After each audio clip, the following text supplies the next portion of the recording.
Voilà, je vous rappelle que le Premier ministre Moustapha Madbouli a donné aujourd'hui une conférence de presse sur la crise économique mondiale et son impact sur l'économie en Égypte. Pour plus de précisions, nous avons le plaisir d'avoir avec nous en ligne, en direct, Dr Maï El-Batran, qui est une experte en économie. Bonsoir, Dr Maï El-Batran. Bonsoir, madame. C'était justement une conférence de presse très importante. Le chef du gouvernement ou le Premier ministre, Dr Moustapha Madbouli, il a... Allô? Allô, Dr Maï El-Batran? Oui, madame. Est-ce que vous m'entendez? Alors, continuez. Voilà, je vais essayer de parler un peu plus fort. Ah oui, nous parlons justement de cette conférence de presse tenue ce matin par Dr Moustapha Madbouli. Il a donné une explication justement pour beaucoup. En fait, là, il faut rappeler que c'était une conférence de presse consacrée à la crise économique mondiale, l'impact de cette crise sur l'économie en Égypte. Ceci dit, justement, tout d'abord, quel est votre regard? Comment avez-vous trouvé cette conférence de presse? Quels sont les points les plus importants qui ont été évoqués par Dr Moustapha Madbouli selon vous? Alors, pour son Excellence, Dr Madbouli, aujourd'hui, il a donné un message de confiance et un message de on sait ce qui se passe au monde, on est là maintenant en Égypte, on est dans une place très acceptable à propos des autres pays. On vient de sortir d'une crise de corona où l'Égypte a fait des nombres normal pour l'Égypte d'auparavant, mais c'est très normal pour l'Égypte d'aujourd'hui. Il a précisé 5 grandes routes de priorité pour l'économie égyptienne. Il a renforcé le rôle du secteur privé dans l'activité économique. Il a aussi insisté à renforcer et implanter des industries nationales tout en élargissant la base de production. Et aussi, il a annoncé un plan pour réduire la dette publique et le déficit budgétaire. Et il a dit qu'ils vont activer la bourse égyptienne. Et on sait que le président, avant ça, il a fait un commentaire là qu'il y a plusieurs compagnies nationales et compagnies qui, avec un pourcentage pour l'armée égyptienne qui seront dans la bourse égyptienne dans les mois qui viennent aussi. Et ça, c'est très, très important pour la bourse. Et aussi que la gouvernement égyptienne vont augmenter la protection sociale et la garantie des bases des biens pour le peuple égyptien. Alors tout ça, ce sont des messages très importants, des étapes actuellement, des priorités pour le gouvernement qui puissent donner une indication quand on parle du secteur privé et des investisseurs mondiaux. Il y a quelque chose qui se passe en Égypte. Aussi, vous savez que la Banque centrale égyptienne a augmenté de 55% le taux d'or dans notre banque centrale. L'Égypte était le pays le plus grand du monde dans les 3 mois de janvier jusqu'à mars pour acheter l'or pour la Banque centrale. Et c'est aussi une étape, très importante. Avant, c'était une démarche intelligente et proactive pour se préparer avant le crise mondiale ne s'intensifie. Et tout ça, ce sont des notes positives pour l'économie égyptienne et pour le gouvernement égyptien, pour le peuple égyptien et pour les investissements mondiaux. Très bien. Docteur Maï El-Batran, c'est vrai que Dr Moustapha Madbouli a donné aujourd'hui beaucoup Allô? de... Oui, Docteur Maï. Docteur Maï El-Batran. Allô? Oui, est-ce que vous m'entendez? Docteur Maï El-Batran. Allô? Donc, oui, je vous entends très bien. Est-ce que vous m'entendez, vous, Dr Maël Batran? Voilà, ça a été coupé. Donc, encore une fois, c'était une conférence de presse très importante. Nous allons essayer de revenir justement à Dr Maï El Batran pour avoir plus d'explications. Justement, comme Dr Maï vient de le préciser, c'était une conférence très importante. Voilà, le Dr Madbouli a donné un message, surtout un message de confiance. Là, il faut justement rappeler aussi deux points très importants parmi voilà, les points qui ont été évoqués. Là, il faut rappeler aussi que quand on parle de chiffres, il faut rappeler surtout qu'il s'agissait aussi d'une conférence de presse non seulement très importante, mais aussi très transparente. On a parlé de chiffres. Dr Moustapha Madbouli, il a parlé du taux de chômage. Il a précisé que le taux de chômage a baissé. Dr Maël Batran, est-ce que vous êtes là? Je pense qu'on a à présent au bout du fil Dr Maël Batran. Dr Maï, est-ce que vous m'entendez? Allô?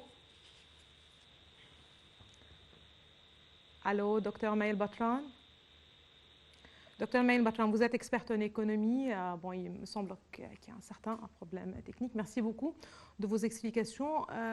Justement, un point, comme je viens de vous le dire, il y a deux points importants. Le premier concerne le taux de chômage. L'autre concerne aussi, et lorsque Dr Maël Batran a parlé surtout de messages de confiance, parmi ces messages, justement, il s'agit de cette coopération avec le secteur privé. Dr Madbouli a tenu justement à rassurer le secteur privé.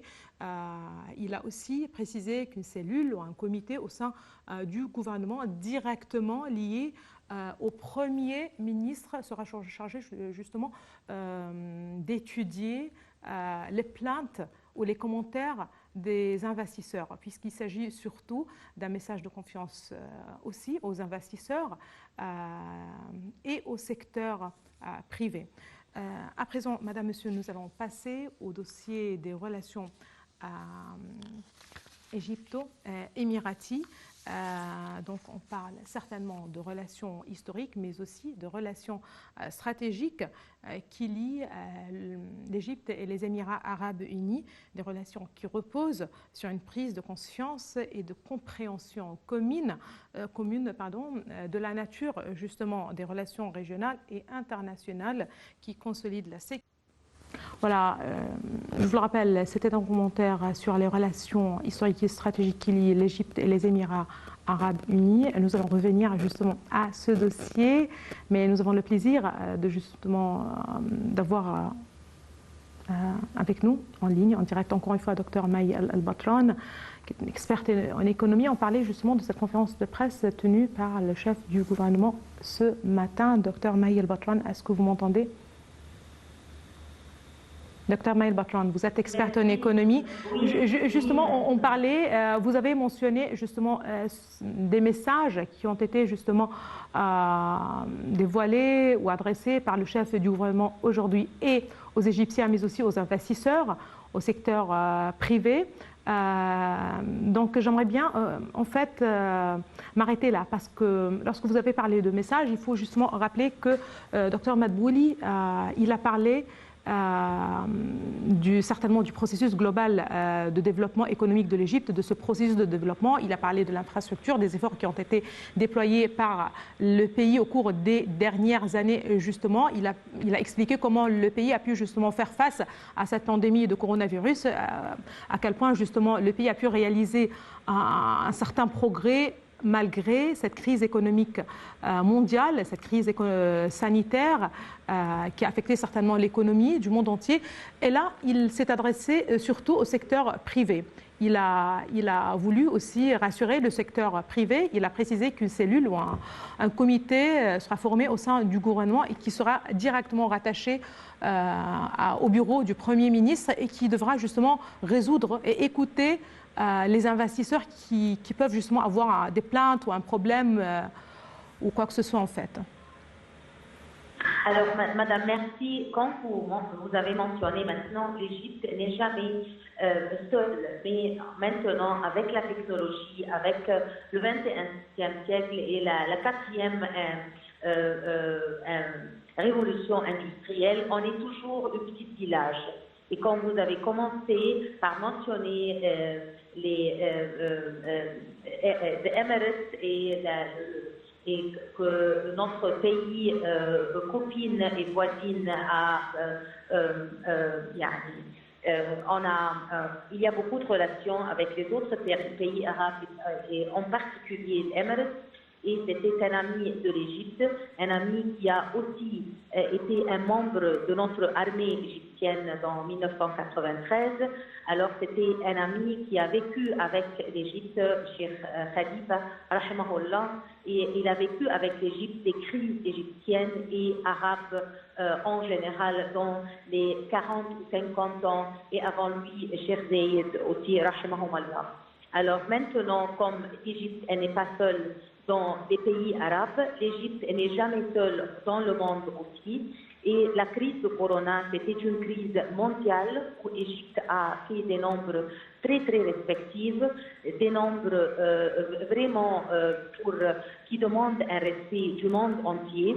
Et c'était des nombres économiques et des nombres aussi pour la santé et un plan de ménager la crise en général d'une façon qui est très égyptienne, on peut dire. Et maintenant, dans la crise russo-ukrainienne, l'Égypte aussi, il a pris des solutions non traditionnelles, comme on a mentionné